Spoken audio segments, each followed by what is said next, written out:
Hello, Dr. Dave back here with you again.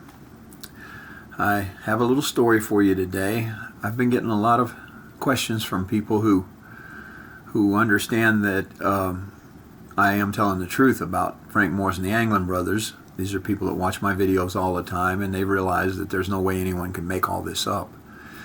And they're asking me about Alfred Anglin. Now, I believe that Alfred Anglin was the oldest of the Anglin brothers, notorious bank robbers.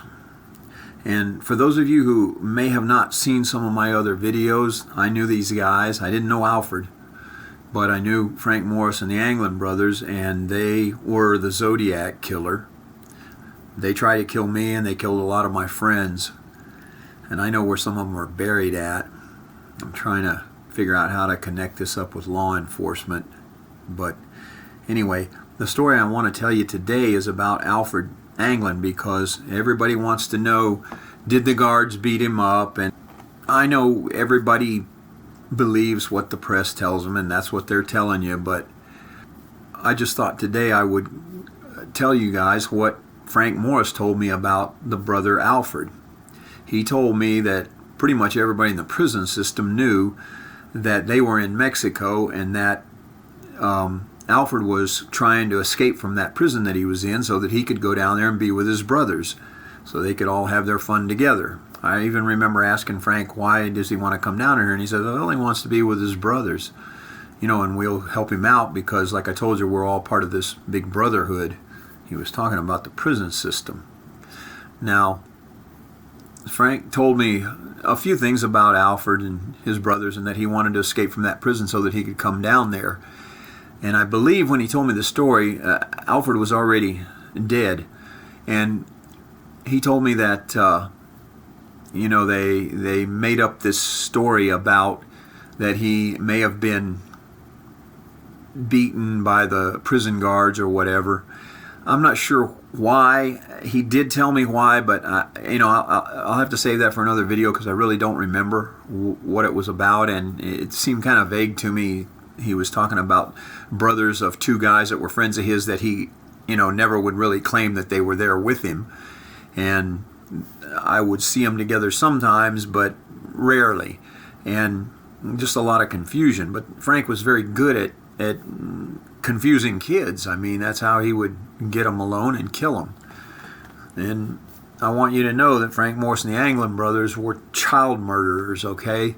They murdered mostly kids. You look at the Zodiac killer cases, and there was usually some underage teenagers in there, involved in there, and sometimes 12, 13-year-olds. But those are only the ones that are there they know about. The ones that they don't know about, and all of my friends that he killed started at 5 years old. And Frank told me one time that it didn't matter how big they were or how small they were. He would take any size, and he was telling me, when he was telling me that, I really didn't understand what he meant by take any size. But if you look at the snowman card, and I'm going to show you a picture of it here, this is what Frank told me about those snowflakes, okay?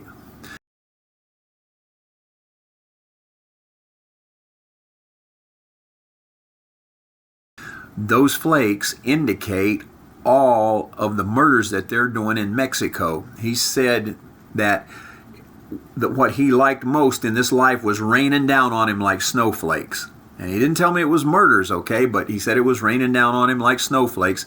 And he told me to take a look at those snowflakes. He said, you see this one? You see that one? He pointed to them. And he goes, you notice they're all different sizes? And I go, yeah. He goes, to us it doesn't matter how big they are or how small they are. And I even asked him, I said, well, I don't know where you're taking these people, but are you telling me you'd take infants? And he goes, yep, if we can get one.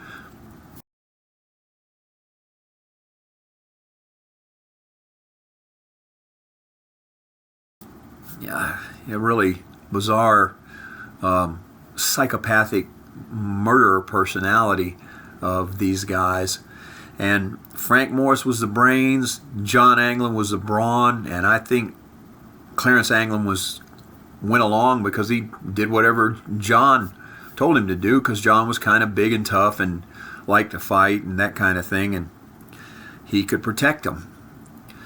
Now, Alfred was electrocuted trying to escape from prison. I think somebody told me today that he even tried to do the escape while it was raining, and that kind of clicked something in my mind. It seemed like Frank told me that, trying to escape when it's raining and trying to get across an electric fence was a dangerous move. This brings up another point, and I've told you this throughout many of my videos, but I'm going to tell you again. Everybody knows that when Frank Morris and the Anglin brothers escaped from Alcatraz, there was a body that floated up the next day that they thought was Frank Morris. That was their first murder victim after they escaped from Alcatraz. They found a guy that looked like Frank, was more or less the same size. They killed a guy. They took his clothes. They changed clothes with him. They cut him up and threw him in that raft and let him bleed out so there'd be plenty of blood there. And they took the raft up to a sandbar there off of Raccoon Strait and left it there so that those guards would find it. Now, Frank never told me that they killed this guy, okay? Frank never told me killed anybody. But I'm assuming that's what the story was with this guy's body that floated up. It's the only thing that makes sense, and it's the kind of thing Frank would do. Kill the guy, put his blood in the raft, leave the raft there so it would scare the guards and the cops so nobody would want to go after him because they'd be afraid of him, sneaking up behind him and shooting him in the back of the head or something. And, putting his clothes and his life jacket on this guy so that he'd float out there to sea and someone would see him. And then years later, they would go looking for bones in the bay there and try to match those to anything that they might have of the Anglin brothers. There was no DNA back then, but Frank already knew that was coming. He told me about it. He said that they were going to have ways of taking skin samples and matching them up to people who had done crimes, and I asked him how were they going to do that, and he said he didn't know. He said, I don't know, DNA or something, I don't know. He already knew that. I mean, the guy was a genius. Now, Alfred was planning on going to Mexico to be with John and Clarence. That's what he was going to do when he escaped from prison. So they knew he was down there. Alfred knew that Frank and the Anglin brothers were in Mexico City. Other people in the prison system also knew that. Frank told me that someone was coordinating the messages back and forth between him and the Anglin brothers. And he said something about an uncle, and I kind of think it may have been Bud Morris that was helping him out with this. And he said that they would send him money from America every once in a while when he needed it. And I'm pretty sure he said it was his uncle. Only makes sense. Bud Morris admitted that he was sending money to Alcatraz for Frank to pay off guards and do different things like that.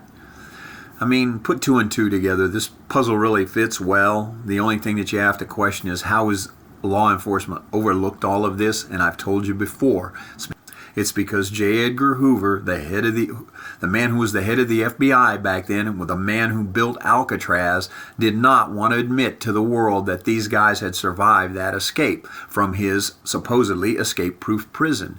And I really, really believe that they covered up everything that these guys did, and there's two reasons. One is because when I took some evidence to the police in Tampa, they were supposed to take it to the FBI, and I don't know if they took it or not, but the guy gave me the evidence back and told me that he couldn't do anything about it, no extradition policy and all of that.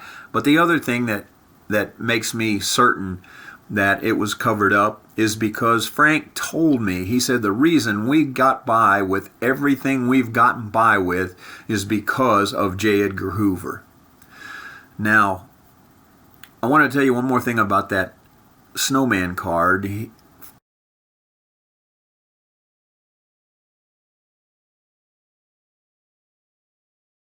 Another thing that Frank told me about that snowman card was he pointed out some snowflakes that were like two snowflakes together, and he told me that indicated twins. And I go, twins? So whatever this is you're doing where you're taking people, you're taking twins? And he goes, yeah, if we can get them. I think I thought he was doing white slavery or prostitution or something. I don't know. I didn't really understand him, but wow, put the pieces of the puzzle together now and things do make sense. So now you know the story about Alfred, the brother who was in a different prison, who was also there because he robbed that bank in Alabama. All the Anglin brothers were there. At least these three. I'm thinking there were 4 or 5 people there. I'm not sure. That's the bank that they supposedly robbed with a toy gun. Now, let me just tell you this. I think that was Frank Morris's idea, because when he was at my house the day before these guys were going to go up there to rob that bank, and he told me they were going to a bank to get some money. I've told you about this before. Why was I talking to him? Someone who might want to kill me. He came up to my house, and I thought he was going to try to kill me, and I got ready to run away, and he said, "Hey, take it easy. Don't worry about it. We're not going to do anything." And then he starts talking to me like I'm his best friend. And he tells me that the Anglin brothers are going to get some money out of a bank. I was 5 years old. I didn't even know what that meant. I was like, bank? What is that? I was thinking of a little piggy bank. But anyway, he said, "Oh, well, you'll understand some of these things when you go to school." I mean, he was talking to me like he was my father. And he said that that they were going to get that money. And I've told you the story before, but somewhere in here, I think he said something about a toy gun. But that's really vague. When it comes back to me, I'll make another video. But suffice it to say, 1958, he stood in front of my house and told me that they were going to get some money out of a bank in Alabama. I remember asking him, "Alabama, what's that?" And he said, "That's a state. It's over there by Georgia." And I remember saying, "Oh, yeah, I've heard of Georgia." And he said, "Yeah, you'll learn more about that when you go to school," like I said before. So hopefully you understand now that Alfred was going to go down there to be with him in Mexico, and he got electrocuted trying to escape from prison. The thing about exhuming his body and comparing it to bones that they found out there in the bay, there's a lot of bones out there in the bay because people jump off of that bridge to commit suicide all the time. Not going to be the Anglin brothers, and it's not going to be Frank Morris's bones, and I can tell you why, because I saw him standing in Mexico at least in the 70s and 80s. And I saw him in 62 because they tried to kill me, and they killed a lot of people in my neighborhood there in Tampa. I can't believe that nothing ever got done about this, because I was taking it to law enforcement then, and the highway patrolman that was handling it kept telling me that he was hitting all these political roadblocks trying to get something done, to get guys out there to catch those guys. So there's another little story for you. I have a lot more. I keep remembering more and more attacks, and I remember more and more grave sites and areas where they buried people. I'll bring them to you as I can get them together. But for now, y'all just have a really good evening.